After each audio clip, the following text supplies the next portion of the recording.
Okay, magandang hapon po sa inyong lahat. Ito po si Dr.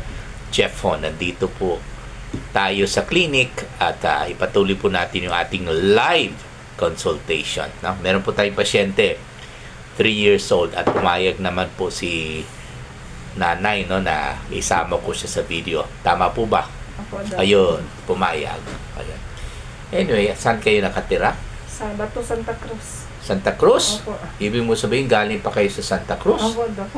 Hapon nakaayungin ako to. Oh, anong niyo? Anong means of transport ninyo?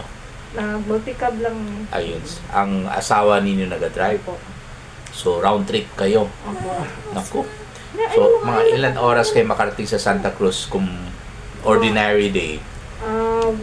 1 hour. hour lang po, Dok. Kung Okay. bus. Kung bus, pero kung sarili, less than an hour siguro. Opo. Anyway, ano pong problema niya? Gaubo. Sige lang. Sipon. Ayaw niya kasi gusto niya yung siguro yung talaga yung full face. Ayan. Anyway, uusipon. Opo. Ilan araw na po yung ubo niya? Nag-start niya siya, Doc, is Friday ang iyahang Friday. sipon. Kahapon yun. Dili ka Yung lang. isang- Opo. So, ang sipon. Tapos, So, ibig mong sabihin, sipon pa lang 8, po. 9. So, 9 days na. Sipon So, pa lang to siya, Doc. Sa unang araw, sipon. Oo. Tapos pagka Monday, nag-start na yung ubo nga Day murag 2. buto. Ubo.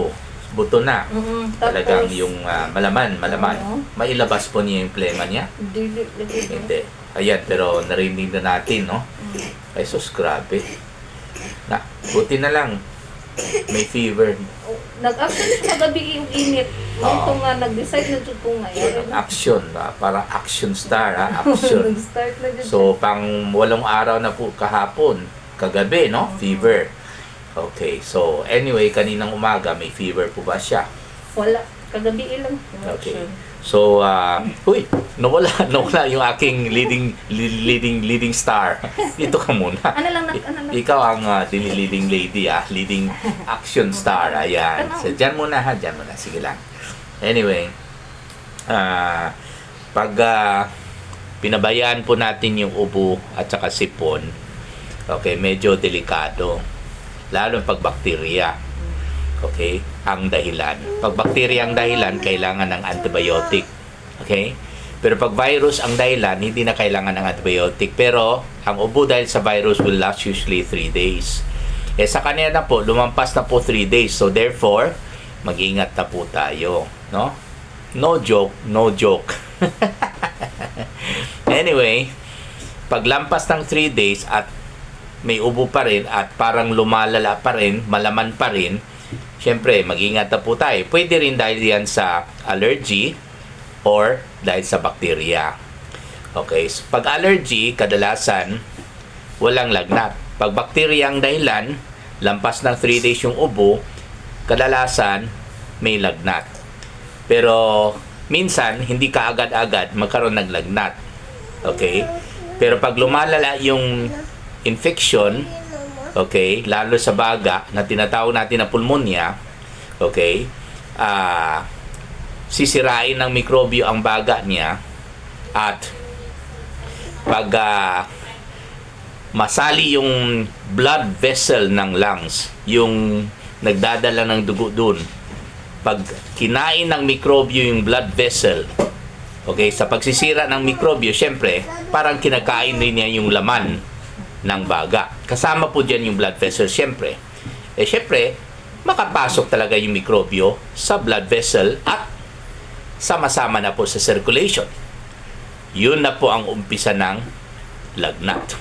Yun na po ang dahilan kung bakit mag-umpisa yung lagnat.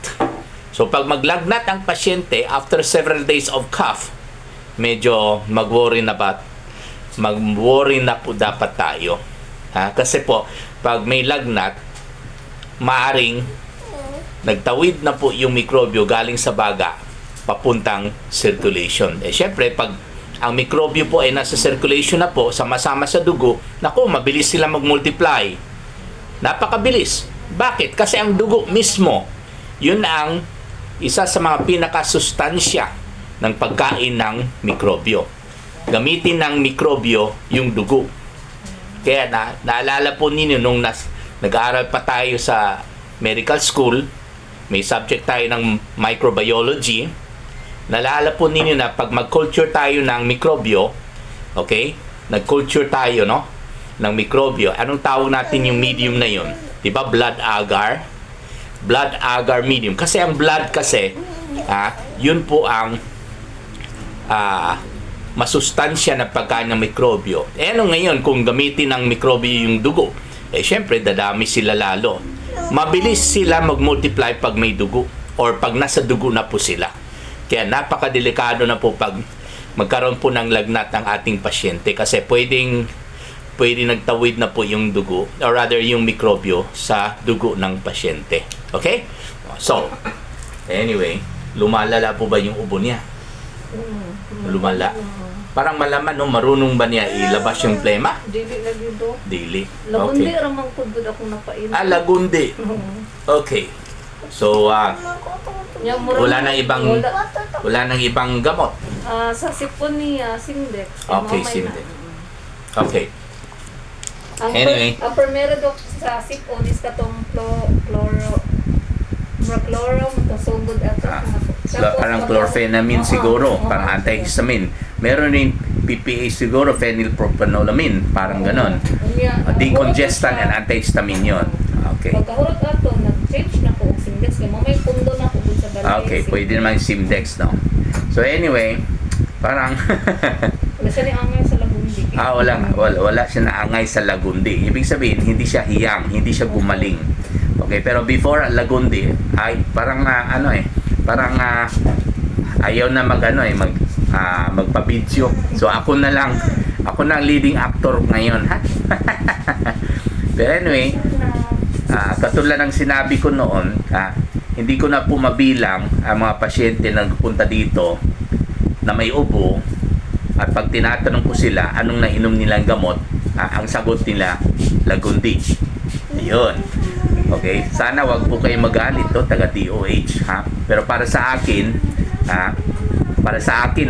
okay, walang silbi ang lagundi. Pag gumaling kayo sa lagundi, maaaring hindi po yan dahil sa lagundi, kundi dahil rin po sa maaaring yung ubo ninyo ay dahil sa virus. At pag virus ang dahilan, self-limited po yan. Meaning to say, mawawala ng kusa, no? Kasi ang virus po ay mamamatay po sa loob ng katawan natin kasi hindi po sila mabubuhay pag mainit ang temperatura, kaya kusa po silang mawawala. Kaya self-limited. So without lagundi, without antibiotic, gagaling po yung ubo ng pasyente pag ang ubo po nila ay dahil po sa virus. Okay, pwede rin po dahil sa allergy. Okay? Kaya malaman pa rin yung plema. Allergy sa usok, for example. May nagsisigarilyo pa sa bahay. Wala man daw. Okay. So, pag tuloy-tuloy pa rin yung ubo ng pasyente, maaaring allergy lang po ito. Okay, lalo pag walang lagnat. Okay? Pero pag pumasok yung lagnat, hindi na po allergy yan. May infection na po. Pag sumobra na po ng 3 days yung ubo at may lagnat, hindi na po virus yan, kundi bacteria na po yan. Okay? So anyway, examinin ko pa yung baga ng pasyente para ma-sure talaga tayo na pneumonia po ito, no? Pero sa kwento ng nanay, okay, sa pag-describe ng nanay ng ubo niya at saka yung course, no? Yung temporal profile ng ubo ng pasyente na nagkaroon na siya ng lagnat lately, malamang ito po'y infection ng baga or tinatawag natin ng pneumonia. Pero we still have to examine the lungs of the patient, okay, para mas 99% sure po tayo na maaaring ito po'y pneumonia or infection ng baga. Okay? So, kung talaga meron tayong marinig na plema, usually mag-start po tayo ng cephalexin kasi yun po ang pinakamura. No? Magkinig kayo. Cephalexin 250 mg per 5 ml suspension, 10 ml 3 times a day for 7 days. Plus salbutamol syrup, pwede na 4 ml 3 times a day for 7 days. At para sa kanyang sipon, pwede na rin ituloy yung Simdex, 4 ml 3 times a day for 7 days. Pero ang pinaka-importante sa lahat, misis, kailangan matulog ng maaga. Kasi kung hindi siya matulog ng maaga, malikot pa rin, takbo ng takbo pa rin, bagsak ang kanyang immune system or body resistance. Sana, okay na sana yung cefalexin, patalo na natin ang mikrobyo, pero dahil po sa mahina ang kanyang immune system, dahil nga sa late matulog at saka malikot pa rin, hindi na kaya ng cefalexin yung mikrobyo niya. Kasi po, ang pagpatay ng mikrobyo, ilang beses ko na sinasabi ito, ang pagpatay ng mikrobyo ay hindi lang po nakasalalay sa antibiotic na reseta natin, kundi ito po ay tinutulungan ng body resistance or ang ating natural immune system na nilikha ng Panginoon para sa atin, no? Tinutulungan ang antibiotic ng natural immune system natin para patayin natin ang mikrobyo na nasa loob ng katawan ng pasyente natin, no? Okay? So maraming salamat po.